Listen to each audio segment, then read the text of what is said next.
Assalamualaikum teman-teman semua, semoga kita tetap sehat. Bab 88-89. Maafkan aku istriku. Melihat Renata tetap bersikeras menginginkannya pergi, Bima akhirnya mau tidak mau pergi juga dari rumah Renata dengan perasaan hancur. Seandainya aku bisa memutar waktu, rasanya aku ingin sekali kembali ke masa lalu. Saat kau masih menjadi perawat cantik ibuku. Bima bersandar pada kursi mobil sambil memejamkan mata. Ingatannya kembali pada saat ibunya masih hidup dan Renata merawat ibunya dengan penuh kasih sayang. Gadis itu selalu membuat ibunya tertawa bahagia. Bukan hanya ibunya, tetapi juga semua orang yang ada di rumah besar itu. Semenjak Renata datang ke rumah itu, suasana rumah yang tadinya sepi berubah hangat. Remaja 18 tahun itu membawa kebahagiaan tersendiri di rumahnya. Namun, semuanya langsung berubah setelah 2 tahun kemudian sang ibu memutuskan menikahkannya dengan Renata. Bima mengembuskan napas panjang. Mengingat kembali kapan terakhir kali Renata bersikap manis padanya. B1 birnya menyunggingkan senyuman tipis saat wajah cantik Renata terbayang di kepalanya. Namun, sedetik kemudian, senyumannya sirna saat mengingat keadaan Renata sekarang. Keadaan perempuan itu sungguh jauh berbeda dari yang dulu. Wajah cantik dengan senyum ceria itu kini hilang dan berganti dengan wajah sendu penuh luka dan tatapan penuh kebencian. Tidak ada lagi senyum dan tawa di wajah Renata, yang ada hanya kesedihan dan tetesan air mata yang tak berhenti mengalir di pipinya. Bima tersenyum getir, apalagi saat menyadari kalau dirinya lah penyebab dari hilangnya senyum di wajah Renata. Maafkan aku. Seandainya saja aku tidak egois dan mau menerima kamu sebagai pengantin pilihan ibuku, kamu pasti tidak akan menderita seperti ini, ucap Bima lirih. Rasa cintaku pada Sinta, membuatku buta, hingga aku tidak pernah melihat kebaikan dalam dirimu. Maaf, Bima menggusar rambutnya kasar. Pria itu masih memejamkan mata sambil menarik napas panjang. Mencoba menetralkan perasaannya. Setelah agak tenang, Bima kemudian melajukan mobilnya meninggalkan rumah Renata. Seluruh tubuh dan hatinya terasa lelah. Sudah hampir sebulan, Bima bolak-balik dari kantor ke rumah sakit. Pria itu bahkan hanya beristirahat selama beberapa jam saja. Sebenarnya, tidak ada gunanya juga dia di rumah sakit karena Renata jelas-jelas menolak dirinya. Renata tidak ingin bertemu dengannya sama sekali. Namun, Bima tetap memaksa. Pria itu merasa harus bertanggung jawab atas apa yang sudah dia lakukan pada Renata. Bima tidak menyadari kalau kehadirannya di rumah sakit itu justru semakin memperparah keadaan Renata. Mobil Bima sudah meninggalkan halaman rumah Renata. Sementara itu, dari balik tirai jendela, Renata menatap kepergian Bima dengan tatapan tak terbaca. Seandainya saja dari dulu kau bersikap baik padaku meskipun kau tidak mencintaiku, aku yakin, keadaan kita tidak seperti sekarang. Dulu aku sangat mengagumimu dan mencintaimu diam-diam. Sekarang, setelah aku kehilangan semuanya karena dirimu, akankah rasa cinta ini masih pantas kumiliki? Beberapa hari berlalu, minggu pun berganti. Hampir setiap hari, Bima datang ke rumah Renata, tetapi perempuan itu selalu mengusirnya. Bima setiap hari datang membawa makanan untuk Renata dan kedua adik iparnya. Meskipun mereka terus saja menolak kedatangannya, Bima tetap bersikeras datang ke rumah Renata. Rangga dan Damar tidak habis pikir, kenapa ada orang yang begitu keras kepala seperti Bima. Jelas-jelas sudah diusir berkali-kali, tetap saja masih bersikeras untuk datang. Renata berdecak sebal saat mendengar suara yang memanggilnya. Aku mau ajak kamu jalan-jalan. Kamu pasti bosan kan, di rumah terus. Pandangan Renata masih tertuju pada ponselnya.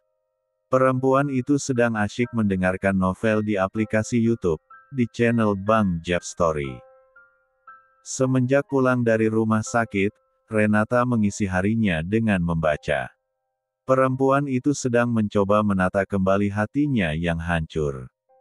Namun, kedatangan laki-laki di depannya itu membuat hatinya yang baru 2 hari ini tenang, kembali gusar. 2 hari lalu Bima tidak datang karena sibuk. Pekerjaannya menumpuk karena dia asyik mengejar Renata dan membujuk perempuan itu untuk tinggal bersamanya. Aku pikir, dia tidak datang lagi karena berkali-kali aku mengusirnya. Akan tetapi, kenapa saat ini dia tiba-tiba datang lagi? Wajah Renata terlihat cemberut. Namun, detik berikutnya, Renata memekik kaget karena Bima sudah mengangkat tubuhnya, kemudian menggendongnya. Tuan, turunkan aku. Turunkan aku. Aku tidak mau pergi denganmu. Aku akan membawamu ke suatu tempat, aku yakin, kau pasti menyukainya. Bima tersenyum tampan menatap wajah Renata yang terlihat kesal dalam gendongannya. Turunkan aku. Aku tidak mau pergi kemanapun.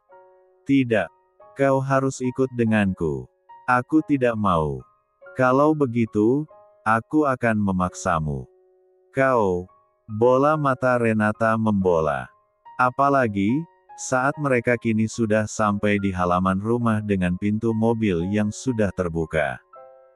Rangga. Damar. Bab 89. Rangga. Damar. Renata berteriak memanggil kedua adiknya.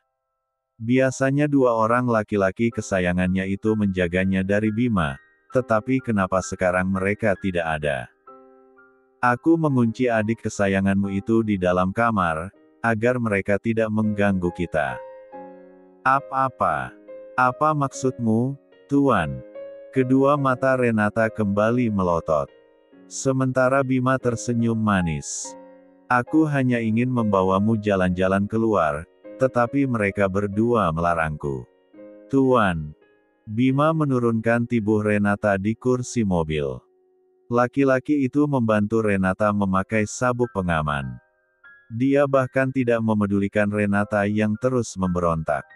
Lepaskan aku. Dengar, Renata. Aku hanya ingin membawamu ke suatu tempat yang aku yakin kamu pasti menyukainya. Aku tidak menyukai apapun. Apalagi pergi bersamamu. Kau memang dasar bajingan kumpret, Renata berteriak marah. Sungguh. Semakin lama, dirinya semakin membenci pria yang pernah menjadi impiannya itu. Kenapa pria itu terus memaksanya? Kenapa dia tidak mengerti kalau aku benar-benar tidak ingin melihat wajahnya? Aku tidak ingin pergi denganmu. Aku hanya ingin di rumah saja bersama adik-adikku. Aku.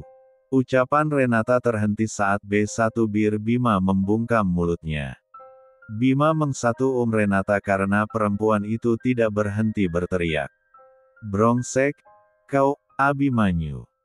Renata berteriak penuh amarah saat Bima melepaskan C1 umannya. Sementara Bima tersentak kaget mendengar Renata memakinya. Pria itu kemudian menatap Renata dengan tatapan bersalah. Maaf. Dasar BR3 ngesek. Aku tidak ingin pergi denganmu, tapi kenapa kau memaksaku untuk pergi? Teriak Renata.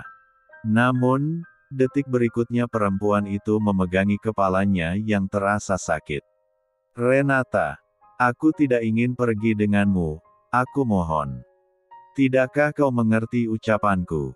Renata kembali meringis kesakitan.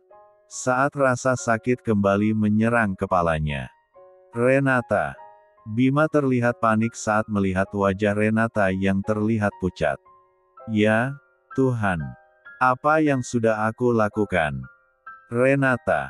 Bima menangkup wajah Renata yang kini basah oleh air mata. Maafkan aku. Bima mendekap tubuh Renata sebentar. Kita ke rumah sakit sekarang.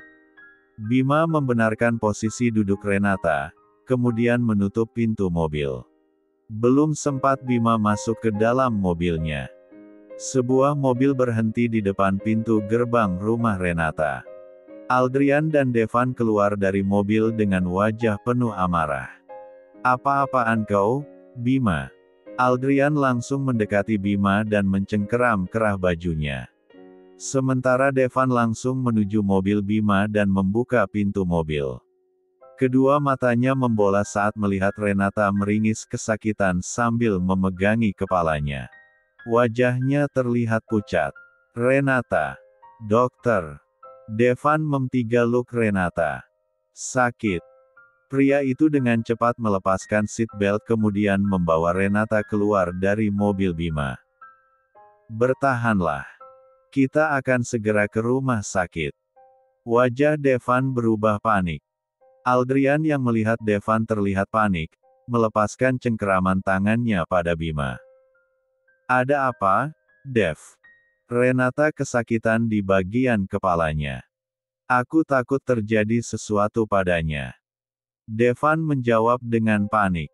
Aldrian membuka pintu mobil Devan. Sementara Devan langsung mendudukkan tubuh Renata di kursi penumpang. Kau urus pria BR3 ngesek itu. Devan menatap Bima dengan tajam. Sialan, kau Bima. Tidak tahukah kau, kalau Renata masih dalam proses penyembuhan? Brongsek. Devan bergegas masuk ke dalam mobil setelah memaki Bima. Devan kemudian melajukan mobilnya ke rumah sakit. Aldrian menatap Bima yang kini terdiam setelah mendengar teriakan Devan. Apa sekarang kau puas? Sudah berkali-kali aku bilang, jangan ganggu Renata dulu, tapi kenapa kau tidak pernah mengerti? Apa kau ingin melihat Renata menyusul ibunya baru kau merasa puas? Aldrian.